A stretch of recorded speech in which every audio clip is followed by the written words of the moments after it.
श्री स्वामी समर्थ. जय जय स्वामी समर्थ. तुम्हा सर्वांचं पुन्हा एकदा अगदी मनापासून आपल्या या नवीन व्हिडिओमध्ये मी स्वागत करते. यंदा 2026 या वर्षी अधिक महिना हा आलेला आहे आणि हा अधिक महिना 17 मे 2026 पासून सुरू होणार असून 15 जून 2026ला संपणार आहे. आपल्या हिंदू धर्मामध्ये अधिक मासाला अत्यंत पवित्र आणि पुण्यकारक मानलं गेलं आहे. या काळामध्ये दानधर्माला विशेष महत्त्व आहे आणि त्यातल्या त्यात दीपदान करणं हे अत्यंत सर्वोच्च पुण्यदायी मानलं गेलं आहे. अधिक मासामध्ये दीपदान करणं याला खूपच अनन्यसाधारण असं महत्त्व आहे.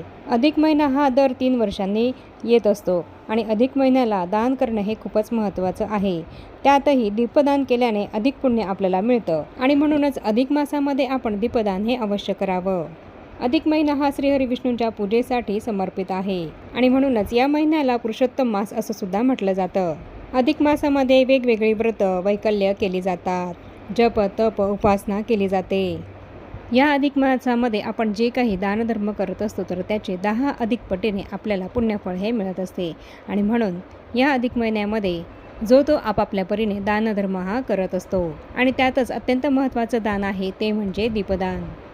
तर हेच दीपदान आपल्याला अधिक मासामध्ये कसं कुठे करायचं आहे आणि दिवा तेलाचा लावायचा आहे की तुपाचा लावायचा आहे आणि तसंच दिवा आपल्याला धातूचा घ्यायचा आहे की इतर कोणता घ्यायचा आहे, दीपदान करण्याची योग्य शास्त्रोक्त पद्धत काय आहे, अधिक मासात दीपदान करण्याचं महत्त्व काय आहे, त्याचे फायदे काय आहेत, याबद्दलची संपूर्ण महत्त्वाची माहिती मी तुम्हाला आपल्या आजच्या व्हिडिओमध्ये सांगणार आहे आणि म्हणून ही अत्यंत महत्त्वपूर्ण माहिती जाणून घेण्यासाठी तुम्ही हा व्हिडिओ कुठे स्किप न करता शेवटपर्यंत पूर्ण बघा.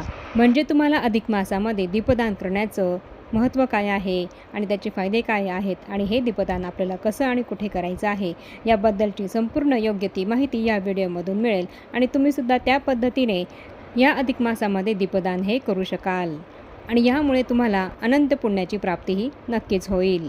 आणि म्हणून ही महत्त्वाची माहिती जाणून घेण्यासाठी व्हिडिओ शेवटपर्यंत पूर्ण बघा. आणि आता सर्वात आधी आपण जाणून घेऊया की आपल्याला अधिक मासामध्ये दीपदान करण्याचे काय फायदे होतात, त्याचं काय महत्त्व आहे. दीपदान हे अज्ञानाचा अंधकार दूर करून ज्ञानाचा प्रकाश पसरवण्याचे प्रतीक आहे. असं म्हटलं जातं की अधिक मासामध्ये दीपदान केल्याने आपल्या जीवनामध्ये सुख समृद्धी आणि आध्यात्मिक ज्ञान हे आपल्याला प्राप्त होत असतं. शास्त्रानुसार पुरुषोत्तम मासामध्ये दिवादान केल्याने सर्व प्रकारच्या दोषांपासून आपल्याला मुक्ती मिळते आणि अक्षय्य पुण्याची आपल्याला प्राप्ती होते. त्याचप्रमाणे या अधिक मासामध्ये संध्याकाळी तुळशी वृंदावनाजवळ किंवा विष्णू मंदिरामध्ये दीपदान केल्याने भगवान श्रीहरी विष्णू हे प्रसन्न होतात आणि आपल्या कुटुंबामध्ये त्यांच्या आशीर्वादाने सुखशांती ही कायम राहते. या अधिक महिन्यामध्ये मुलगी आणि जावयाला लक्ष्मीनारायण मानून त्यांना वाण देण्याची परंपरा आहे आणि यात जावयाला तांब्याचा किंवा चांदीचा दिवादान करणं हे अत्यंत शुभ मानलं गेलं आहे आणि यासोबतच 33 अनारसे देण्याची प्रथा ही सुद्धा आपल्याकडे आहे. अधिक महिन्यामध्ये दीपदान करणारा व्यक्ती हा विष्णू लोकाला प्राप्त होतो असं म्हटलं जातं. धार्मिक ग्रंथशास्त्रानुसार देवांच्या ठिकाणी दीपदान करणं किंवा दिवा ठेवणं याला दीपदान करणं असं म्हणतात. त्याचप्रमाणे नदीमध्ये दिवा प्रज्वलित करून तो लावणं याला सुद्धा दीपदान असं म्हटलं जातं. आपल्या हिंदू धर्मामध्ये कुठलंही धार्मिक कार्य असो किंवा सांस्कृतिक कार्यक्रम असो, कोणत्याही शुभ कार्याची सुरुवात ही दीप प्रज्वलन करूनच होत असते. अग्नीला साक्षी ठेवूनच आपण कुठल्याही शुभ कार्याची सुरुवात ही करत असतो. अग्निपुराणानुसार जी व्यक्ती देवाच्या मंदिरात किंवा ब्राह्मणाच्या घरात किमान 1 वर्ष तरी दीपदान करते तर त्या व्यक्तीला सर्व काही प्राप्त होत असतं. तर त्याचप्रमाणे अधिक महिन्यात सुद्धा नदीकाठी किंवा मंदिरात किंवा दुर्गम स्थानावर किंवा भूमीवर केलेल्या दीपदानाने ते दीपदान करणाऱ्या व्यक्तीला विष्णुलोक हे प्राप्त होतं. आपण ज्या ठिकाणी दीप प्रज्वलित करून लावत असतो तर त्या ठिकाणी जोपर्यंत तो दिवा प्रज्वलित असतो तोपर्यंत तिथे परमेश्वर हा उपस्थित असतो आणि अशा परिस्थितीमध्ये आपण जी कुठली इच्छा ही मागत असतो तर ती इच्छा आपली पूर्ण होत असते. अधिक मासामध्ये दीपदान केल्यामुळे आपल्या आयुष्यातील सर्व पाप नाहीसे होतात आणि आपल्या आयुष्यामध्ये आपल्याला सौख्य, भरभराट आणि सुखशांती ही प्राप्त होते. आपल्या हिंदू धर्मामध्ये अकाल मृत्यू टाळण्यासाठी आणि आपल्या पूर्वजांच्या मृतकांच्या उद्धारासाठी आणि तसंच श्रीहरी विष्णू आणि माता लक्ष्मी यांना प्रसन्न करण्यासाठी, त्याचप्रमाणे यम, शनी, राहू आणि केतू यांच्या अशुभ प्रभावापासून वाचण्यासाठी दीपदान हे केलं जातं. श्रीहरी विष्णूंसमोर दीपदान केल्याने त्या व्यक्तीला, दीपदान करणाऱ्या व्यक्तीला संपूर्ण यज्ञाच्या अनुष्ठानासह सर्व तीर्थांचे पुण्य प्राप्त होते. दीपदान म्हणजेच काय तर आपल्या घराजवळ असलेल्या एखाद्या मंदिरामध्ये किंवा नदी तीरावर किंवा नदीच्या पाण्यामध्ये एक दिवा हा प्रज्वलित करणे आणि तो तिथेच ठेवून त्याची पूजा करणे, यालाच दीपदान असं म्हटलं जातं. आणि हा दिवा आपण जिथे ठेवून प्रज्वलित केला आहे तर तो दिवा आपल्याला तिथेच ठेवायचा असतो, यालाच दीपदान असं म्हटलं जातं. तर आपण अधिक मासामध्ये हे दीपदान कधी करावं तर 17 मे 2026 पासून ते 15 जून 2026 पर्यंत अधिक महिना हा असणार आहे. तर तुम्ही अगदी रोज या अधिक मासामध्ये दीपदान हे करू शकतात. आणि जर संपूर्ण अधिक महिनाभर तुम्हाला हे दीपदान करणं शक्य नसेल तर तुम्हाला शक्य असेल तितक्या दिवस तुम्ही अधिक मासामध्ये दीपदान हे करू शकतात. किंवा मग 21 मेला आहे गुरुपुष्यामृत योग आणि 27 मेला आहे कमला एकादशी, तर तुम्ही गुरुपुष्यामृत योगावर किंवा कमला एकादशीच्या दिवशीसुद्धा हे दीपदान करू शकतात. आणि या दिवसांना जर तुम्हाला दीपदान करणं अधिक मासामध्ये शक्य नसेल तर तुम्हाला शक्य असेल त्या दिवशी तुम्ही अगदी एक दिवस जरी दीपदान केलं तरीही चालेल. एक दिवस का होईना अधिक मासामध्ये दीपदान हे तुम्ही अवश्य करा, यामुळे तुम्हाला अनंत पुण्याची प्राप्ती नक्कीच होईल. आणि हे दीपदान कोण करू शकतं तर स्त्री किंवा पुरुष कोणीही हे दीपदान करू शकतं. आणि अधिक मासामध्ये हे दीपदान करत असताना आपण कोणता दिवा वापरायचा आहे तर तुम्ही तुमच्या यथाशक्ती कोणताही दिवा वापरू शकता. तुम्ही मातीचा, तांब्याचा, चांदीचा, पितळेचा किंवा सोन्याचा दिवा हा घेऊ शकतात. तुम्हाला जो दिवा घेणं शक्य असेल तर तो दिवा तुम्ही घ्यायचा आहे.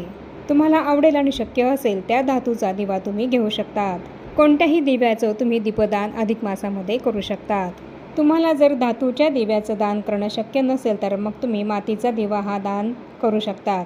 आणि तोही जर तुम्हाला दान करणं शक्य नसेल तर तुम्ही कणकेचे दिवे बनवून तो दिवासुद्धा दान करू शकतात. अधिक मासामध्ये दीपदान करत असताना त्या दिव्यामध्ये एक विशिष्ट प्रकारची वात ही लावली जाते आणि या वातीला 33 पीळ हे दिलेले असतात. आता आपण अधिक मासामध्ये तेलाचा की तुपाचा दिवा हा दान करावा, तर तुमच्या यथाशक्तीनुसार जर तुम्हाला तुपाचा दिवा दान करणं शक्य असेल तर तुम्ही तुपाचा दिवा हा अवश्य दान करा आणि शक्य नसेल तर तुम्ही तेलाचा दिवा दान केलात तरीही चालेल. तेलाच्या दिव्याचं किंवा तुपाच्या दिव्याचं तुम्ही दान अधिक महिन्यामध्ये करू शकता. तेलाचा दिवा वापरून तुम्ही जर दीपदान करणार असाल तर या तेलाच्या दिव्यामध्ये 33 पीळ दिलेली अधिक मासाची वात ही लावायची आहे. आणि जर तुम्ही तुपाच्या दिव्याचं दीपदान करणार असाल तर या तुपाच्या दिव्यामध्ये आपल्याला फुलवात ही लावायची आहे. तेलाच्या दिव्यामध्ये लावण्यासाठी 33 पीळ दिलेली अधिक मासाची वात ही तुम्हाला जिथे पूजेचं साहित्य मिळतं तर त्या दुकानामध्ये मिळून जाईल. तिथे जाऊन तुम्ही ती वात घ्यायची आहे आणि ती वात तेलाच्या दिव्यामध्ये लावून तो दिवा तुम्हाला दान करायचा आहे. तर अशा पद्धतीने आपल्याला हे दीपदान करायचं आहे. ज्या ठिकाणी आपल्याला हे दीपदान करायचं आहे तर तिथे तो दिवा आपल्याला ठेवायचा आहे, तिथे त्याचं प्रज्वलन करायचं आहे, पूजन करायचं आहे आणि तो दिवा आपल्याला तिथेच सोडून द्यायचा आहे. मग हे दीपदान तुम्ही एखाद्या तुमच्या घराजवळ असलेल्या मंदिरामध्ये किंवा स्वामी समर्थ महाराजांच्या केंद्रात, मठामध्ये किंवा एखाद्या नदी तीरावर हे सुद्धा दीपदान तुम्ही करू शकता. किंवा मग तुम्ही नदीच्या वाहत्या पाण्यामध्ये प्रज्वलित केलेला दिवा आपण सोडून द्यायचा आहे. तर या पद्धतीने तुम्ही दीपदान हे अधिक मासामध्ये करू शकतात. त्याचप्रमाणे आपल्या घरामध्ये असलेल्या तुळशी मातेजवळ सुद्धा आपण हे दीपदान करू शकतो. आणि यापैकी जर तुम्हाला काहीच शक्य झालं नाही तर मग तुम्ही तुमच्या घरामध्ये संपूर्ण अधिक मासामध्ये अगदी मनोभावी रोज एक दिवा हा प्रज्वलित करायचा आहे. आणि अधिक मास संपल्यानंतर ज्या दिवशी अधिक मास संपेल तर त्या दिवशी तुम्ही संपूर्ण अधिक महिनाभर आपण जो दिवा प्रज्वलित केलेला आहे तर तो दिवा आपल्याला ब्राह्मणाला दान करायचा आहे. तर आता आपण जाणून घेऊया की हे दीपदान आपल्याला कसं करायचं आहे, त्याची पद्धत काय आहे. हे दीपदान करताना सर्वात महत्त्वाचं आहे ते म्हणजे संकल्प. तुम्ही कशा पद्धतीने दीपदान हे करणार आहात. तुम्ही एखाद्या मंदिरामध्ये किंवा नदी तीरावर तेलाचा किंवा तुपाचा, त्याचप्रमाणे दररोज किंवा यथाशक्ती अधिक मासामध्ये दीपदान हे करणार असाल तर ते तुम्हाला संकल्पामध्ये बोलून दाखवायचं आहे.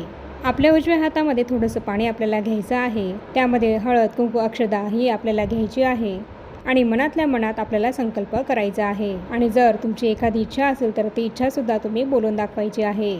आणि या कारणासाठी माझी ही इच्छा पूर्ण होण्यासाठी मी हे दीपदान करत आहे असा आपण संकल्प हा करायचा आहे. श्रीहरी विष्णूंचं स्मरण करून आपल्याला हा संकल्प करायचा आहे. जर तुम्ही एखाद्या मंदिरामध्ये हे दीपदान करणार असाल तर तुम्ही सकाळी किंवा संध्याकाळी केव्हाही तुम्हाला जमेल त्यावेळी तुम्ही हे दीपदान करू शकता। मंदिरामध्ये ज्या ठिकाणी आपल्याला दीपदान करायचं असेल तर त्या जागेवरती सर्वात आधी आपल्याला थोड्याशा अक्षदा ठेवायच्या आहेत आणि त्यावर आपला दिवा आपल्याला ठेवायचा आहे आणि त्या दिव्याची हळद, कुंकू, अक्षदा, फूल वाहून आपल्याला पूजा करायची आहे आणि त्यानंतर हा दिवा आपल्याला प्रज्वलित करायचा आहे। आणि हा दिवा प्रज्वलित केल्यानंतर आपल्याला एक मंत्र हा म्हणायचा आहे आणि हा मंत्र असा आहे, दीपज्योती परब्रह्म दीपज्योतिर्जनार्दनः दीपो हरतु मे पापम दीपज्योतिर्नमस्तुते। हा मंत्र किंवा दुसरा साधा सोपा मंत्र, शुभम करोति कल्याणम आरोग्यम धनसंपदा शत्रुबुद्धी विनाशाय दीपज्योती नमस्तुते। तर यापैकी तुम्ही कुठलाही मंत्र हा म्हणू शकतात। हे दोन्ही मंत्र मी तुम्हाला खाली डिस्क्रिप्शनमध्ये लिहून देते, तिथे बघून तुम्ही ते म्हणायचे आहेत। दोघांपैकी कुठलाही एक मंत्र म्हटलात तरीही चालेल। हा मंत्र म्हणून आपल्याला दीप प्रज्वलित करायचा आहे आणि तसंच त्या ठिकाणी नैवेद्य म्हणून दूध साखर किंवा नुसतीच साखर ही ठेवली तरीही चालेल आणि यानंतर श्रीहरी विष्णूंचं आणि माता लक्ष्मीचं स्मरण करायचं आहे आणि या दिव्याला मनोभावे नमस्कार करायचा आहे। तर या पद्धतीने संपूर्ण अधिक मासामध्ये तुम्ही अगदी नित्यनेमानं दररोज दीपदान करू शकता किंवा तुम्हाला शक्य असेल तितके दिवस किंवा अगदी एक दिवसही तुम्ही या पद्धतीने दीपदान करायचं आहे। तुम्ही ज्या पद्धतीने संकल्प केला असेल तर त्या पद्धतीने तुम्हाला हे दीपदान करायचं आहे। सकाळी किंवा संध्याकाळी कधीही हे दीपदान केलं तरीही चालेल आणि जसं मी तुम्हाला आधी सांगितलं त्याप्रमाणे जर तुम्हाला यापैकी काहीच शक्य नसेल तर आपल्या घरामध्ये अधिक मासात रोज याच पद्धतीने दीप प्रज्वलन करावं, रोज एक दिवा प्रज्वलित करावा आणि अधिक मासाच्या शेवटच्या दिवशी तो दिवा आपल्याला दान करायचा आहे एखाद्या ब्राह्मणाला। तर या पद्धतीने अधिक मासामध्ये दीपदान हे तुम्ही करायचं आहे।